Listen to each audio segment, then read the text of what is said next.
Hi, my name is Daphne. Today I will be discussing simple and fractional distillation. In this particular experiment, the student was given an unknown solution. The purpose is to separate ethanol from the solution that contains both ethanol and water. In doing so, it is then easier for the student to determine the percentage of both ethanol and water. To do so, simple and fractional distillation techniques were used. Before getting into further details, I just want to mention a couple things about the main chemical used. The main chemical substance involved in this lab is ethanol. Here are some basic physical properties: its molar mass, its melting point, boiling point, and density. To ensure the safety of students, it is important to know how to handle the chemical substance in the lab and where to dispose of. Ethanol is flammable as a liquid and as vapor.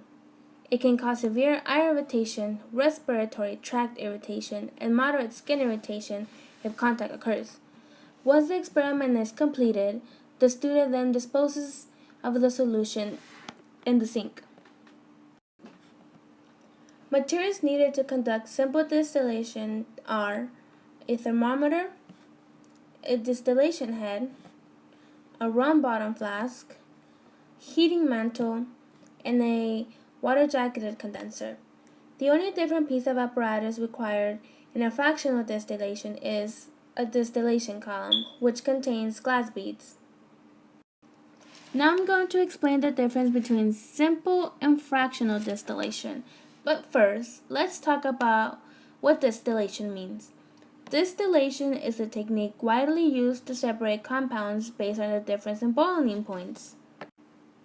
For this particular experiment, the student was to distill ethanol from a solution that contained both ethanol and water, using simple and fractional distillation.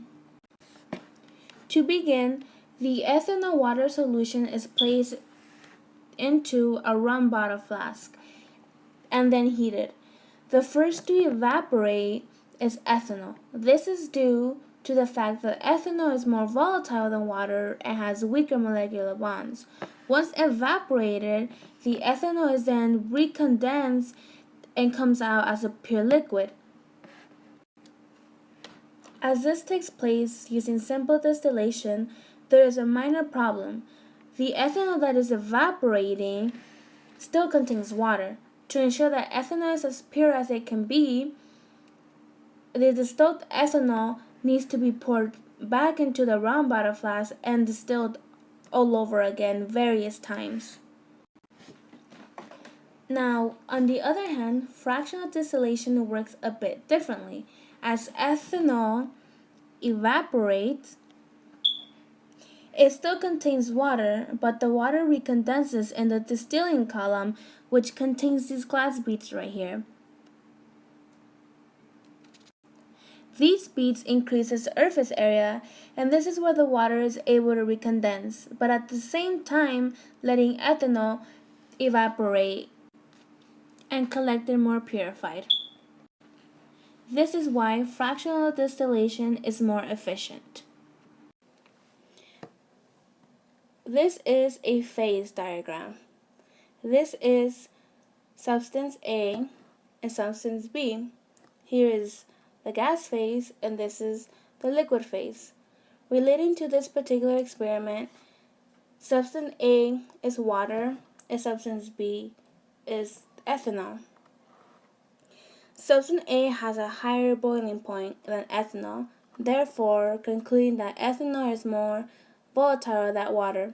In this specific diagram, it illustrates fractional distillation as ethanol evaporates and recondenses over and over again, resulting in a more purified substance. This process shown here occurs in the distillation column where the beads are in.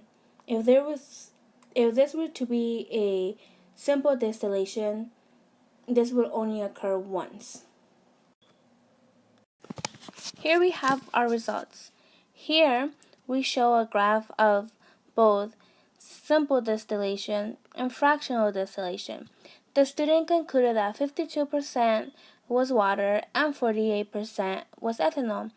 Here on the fractional distillation, we can tell that for about 9.5 mils, the temperature was very constant, but then the temperature increased significantly and then it became constant again. When the temperature increases significantly, that could be a sign of the water evaporating.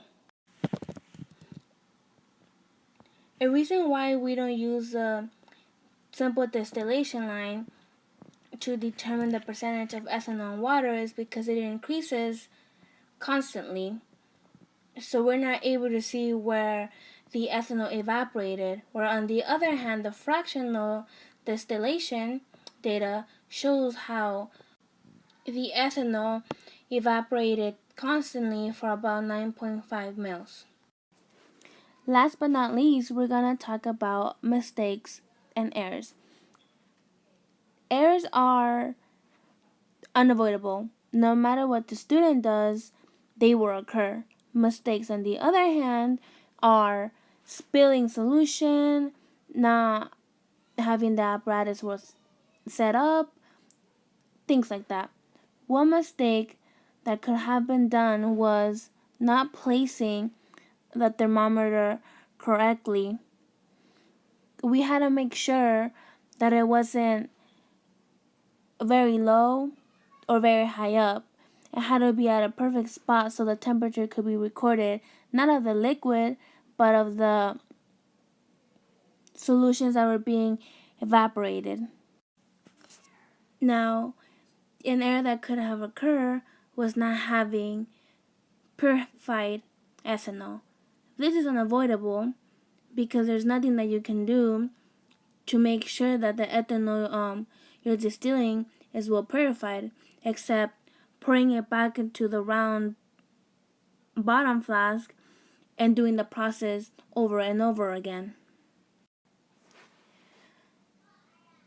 This ends the discussion of simple and fractional distillation. Hope you enjoy. Thank you for watching.